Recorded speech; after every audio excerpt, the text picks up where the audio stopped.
came in this industry with all the odds stacked against me. Had to get it from the ground up. Follow me as I build my empire. It's trucking with Leek.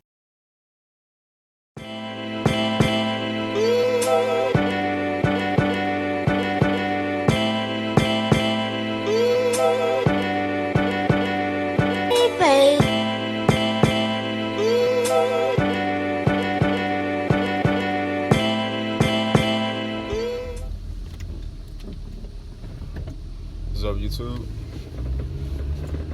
I'm on my way to go check on my truck before I get started my day today.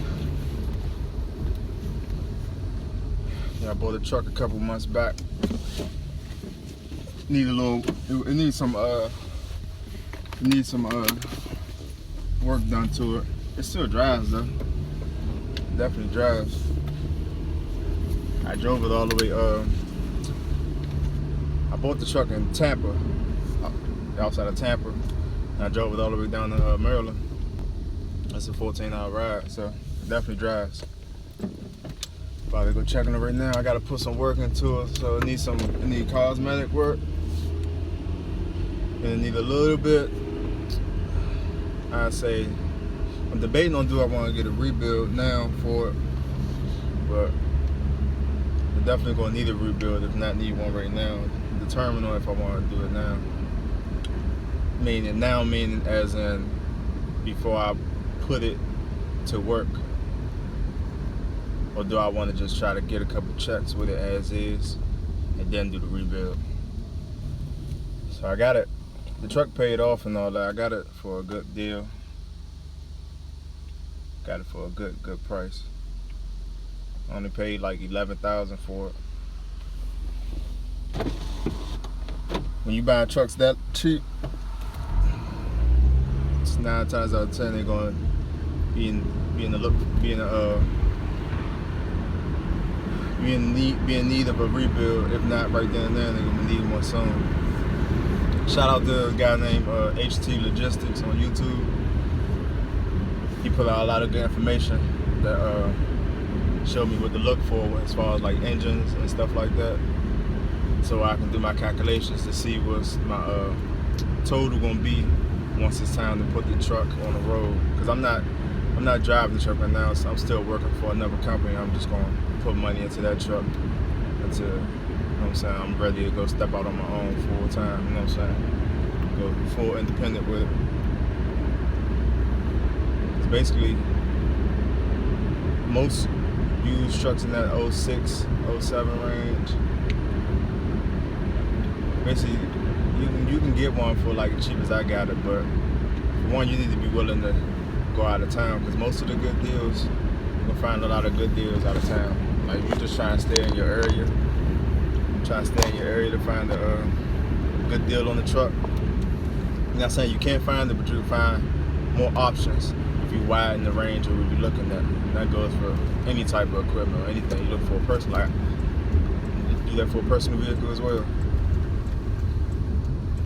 So like I said, me at the end of when it's all said and done, I didn't want to put in no more than, I say, 30 to 40,000.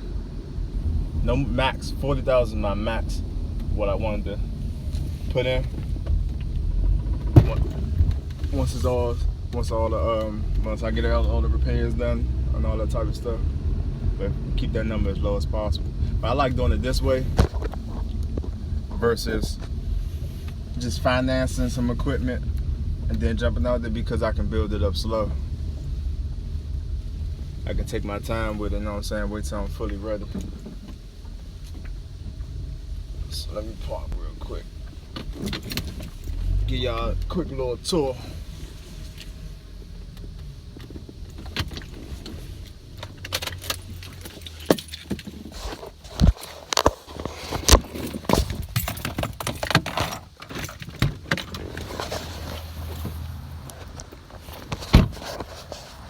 So yeah, there she go. Got a Freightliner Classic. Like I said, it need a little cosmetic work. I ain't gonna have it had a little we'll say a bug problem in it when I first got it too. There's some of the things you might have to deal with buying an older truck, but it's gonna be all worth it. Need a little paint job, bumper.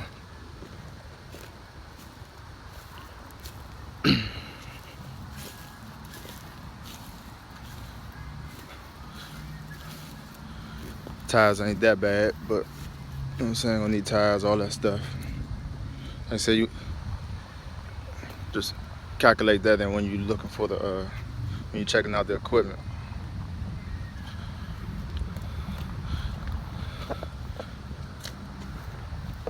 Like I said, it runs. Definitely runs. Let's see where my key at.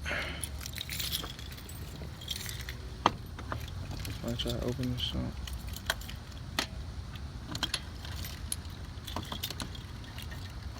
Hold on.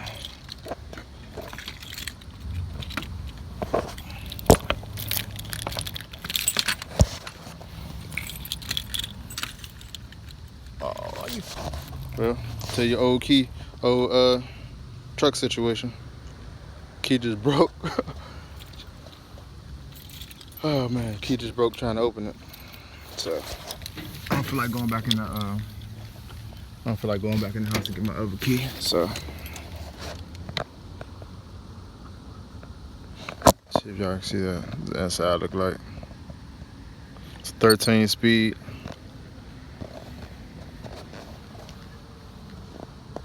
It's double bunk. So I'll give you a better tour if y'all want it. Oh, shit. Give you a better tour when I later on in life I get on the road, but that's what she look like. I'll let y'all on the next one, man.